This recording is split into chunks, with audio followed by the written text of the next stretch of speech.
Hello! Welcome back to Eastern Rome Summarized. Do you know someone in your life that's so iconic and important that their name is immediately associated with greatness? Well, today we're going to talk about Constantine the Great, and he is one of these people. I mean, look at him. He even has the Great in his name, like Alexander the Great, who conquered the East like a mad lad. 10 of his successors to the Roman throne took his name, and he is the founder of Constantinople, one of the grandest cities in the world. Constantine is also revered as a saint in multiple churches. Most would say the history of the Eastern Roman Empire truly began when the West fell, but in my humble opinion, it already did when Constantine built Constantinople, just as how the history of Rome begins with Romulus founding Rome. Okay, enough rambling from me. Let's cut to the facts and learn about the great achievements and not so great things of Constantine I, the first Christian emperor of Rome. Constantine, full name Flavius Valerius Constantinus, son of Constantius and Helena, was born in the city of Naissus on February 27, 272 AD. His childhood was not all rainbows and sunshine. The Roman Empire was still deep in crisis during that period. Besides, as the son of a Roman officer, he did not get to spend a lot of time with his father Constantius either. Thus, Constantine became quite close with his mother Helena, who would also later become a saint. Respect to Helena for being a single mother and raising a brilliant son. Interesting point to note, although he was mostly raised by his Greek mother, Constantine was always more comfortable speaking Latin. As we see later in his life, when he needs to give speeches, he requires professional Greek translators. Constantine's life changed dramatically when Daddy Constantius was promoted to the rank of Caesar. Okay, here's a bit of context. Diocletian became emperor of the Romans and elevated his colleague Maximian as his co-emperor in 285, marking the end of the crisis of the 3rd century. However, as Maximian had troubles with barbarians in his half of the empire, Diocletian created the Tetrarchy, shared rule of the empire between 4 men. He and Maximian would be the Augusti of East and West, each taking a junior emperor, a Caesar, to share their load. Maximian would choose Constantius as his Caesar in 293 AD, while Diocletian took on Galerius. Constantius sent his son to Emperor Diocletian's court in Nicomedia, so Constantine could be educated and work as a virtual hostage to keep the Caesar in check. And oh boy did Constantine flourish! He learned from the best intellectuals, pagan and Christian alike, and he proved himself on campaigns under both Diocletian and Galerius, on the Danube and in Mesopotamia, against barbarians and Persians. When Constantine returned from the front to Nicomedia, he witnessed Diocletian's great persecution of Christians.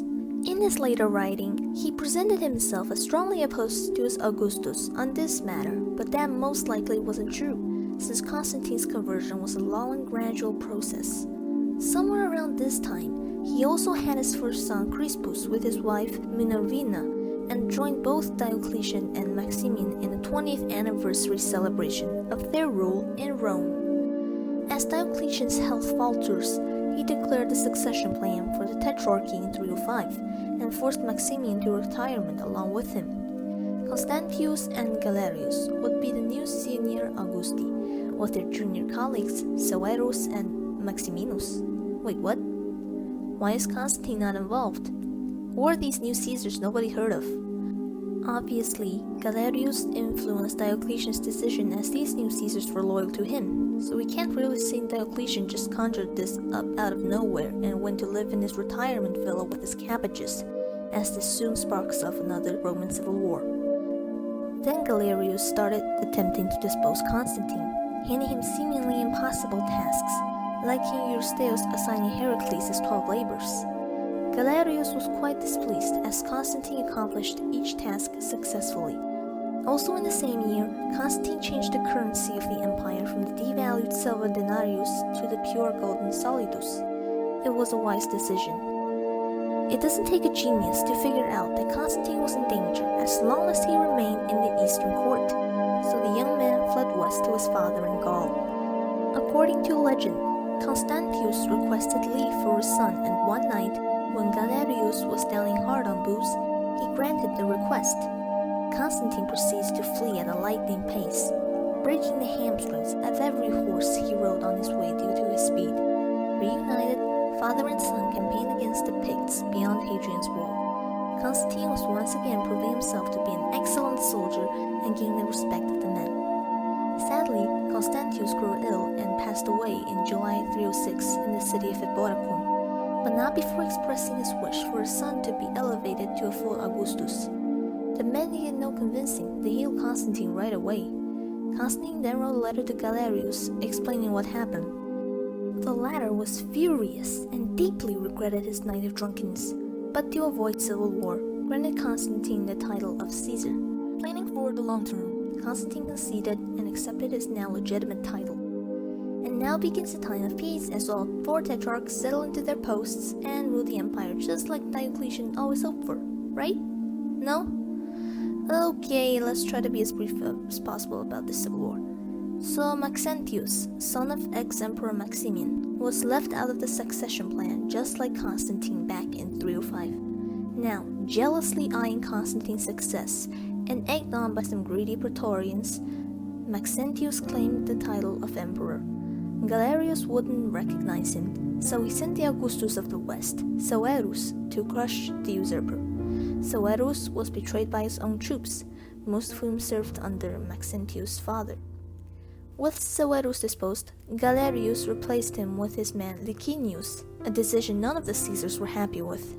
Maximian, called upon by supporters of his son, happily jumped out of retirement to be relevant again, and offered Constantine marriage to his daughter Fausta and title of Augustus in exchange for Constantine's support for his son. Then Maximian tried but failed to seize his son's throne in 308, escaped to Constantine's court, attended a meeting of the original tetrarchs, and got forced back to retirement by Diocletian. All this time, Constantine was happily campaigning in the north against barbarians. In 310, a sour Maximian rebelled against Constantine, but no one supported him, so he was eventually captured and was encouraged to commit suicide by Constantine. Maximian agreed and he hanged himself. Maxentius, attempting to be seen as the dutiful son avenging his father, declared war on Constantine. Maxentius allied with Maximinus, while Constantine allied with Licinius. Grave mistake on Maxentius' part. Constantine defeated every army he encountered and took every Italian city in his way with so much ease that it's ridiculous. Soon he was approaching Rome in 312, and a final showdown between the two would commence. This battle, as most of you already know, is called the Battle of the Milvian Bridge, a decisive victory for Constantine that also shaped the religious future of Europe. Nobody knows what happened precisely before the battle, but all sources indicate that Constantine had a vision of some sort. Maybe a meteorite struck, maybe some other natural phenomenon. Constantine was convinced that the Christian God would bring him victory. He ordered his troops to paint their shields with a symbol he got from the vision, the Chi-Rho, a combination of the first two Greek letters of the word Christ. And he really did conquer in this sign, beating Maxentius, the tyrant of Rome, and his army. Maxentius drowned like most of his men while trying to flee across the Tiber. Constantine, carrying Maxentius' head, was welcomed warmly into Rome as the liberator. He was then Augustus of the West. Licinius, Constantine's ally, soon defeated Maximinus and became Augustus of the East. The two became brothers-in-law from Constantine's sister Constantius' marriage to Licinius, and they issued the Edict of Milan, granting tolerance to Christians of the empire. It's time for peace and religious tolerance in the empire now, right? Right? Okay, no. Licinius failed to abide to his edict and continued with the persecution of Christians in the east. Meanwhile, Constantine dreamed of having a united Christian empire with him at the head. This, of course, damaged their relationship, with Licinius sending Bassianus the senator to assassinate his western colleague. Constantine was warned of the plot by his sister, and Bassianus was executed. War broke out between the Augusti, but Licinius was finally defeated and surrendered 10 years later in September 324 at the Battle of Chrysopolis, where Constantine's men held up their holy banner and had their foes fleeing in dread. Licinius was spared thanks to Constantia, but he later conspired with the Goths to retake the throne. The plan was exposed, and Constantine executed him and his son. Now Constantine was finally the sole Augustus of Rome in 325. Helena received the title of Augusta the same year and was sent by her son on a pilgrimage to Palestine. She came back with the true cross. Meanwhile, Constantine was kept very busy by complaints from Christians on matters of Arianism, a new Christological doctrine dividing the populace. Constantine finally couldn't take the squabbling amongst the Christians anymore, so he held the First Council of Nicaea. The result of this ecumenical council was the Nicene Creed, condemning Arianism as a heresy. Crispus, eldest son of Constantine, was poisoned in 326. Did Constantine himself murder his best heir choice? It's possible, as there was a rumor that Crispus and Fausta were having an illicit relationship. One version suggests that Fausta failed to seduce Crispus, so she lied that he raped her. Constantine put his son to death only to find out later he was duped, so he steamed Fausta to death in a hot bath. This story feels too much like a retell of the tragedy of Hippolytus to be true, but Fausta did die in a hot bath, and Constantine was left with mostly incompetent heirs. This much is all true. Sick of the city of Rome, Constantine wanted a new capital in the east. Yes, that's where we left off last video with the story of Byzantium. Constantine chose the city after long and careful consideration and renamed it Constantinople in 330. Constantinople would be protected by numerous holy relics, including the True Cross. With the capital established and his throne secure, Constantine went on his final campaigns.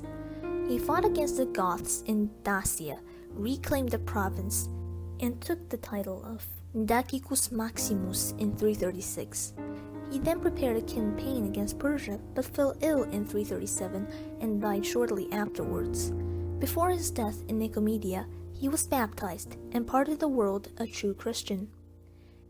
And that was Constantine the Great, the emperor who prolonged the life of Rome through his daring reformations. I spent a lot of time talking about this life story because it was crucial for bridging the gap between Christ's Rome and Christian Rome. It was an important early step in the transition of the old Roman Empire into the Byzantine Roman Empire. Constantine introduced a new unifying religion to Rome, took out the squabbling competitors to the throne, and even eliminated many barbarian threats to the empire by himself. He was truly the man Rome needed for its survival. Besides, Constantine had an extraordinary life. I'm just passing on the story. Next time, we'll take a look at Constantine's successors, mainly Constantius II and Julian the Apostate. It's going to be fun. See you soon. Planning for. If you enjoyed the video, have questions, or would like to correct a mistake I made somewhere, feel free to leave a comment. Also, please consider liking the video and subscribing to the channel. Thank you.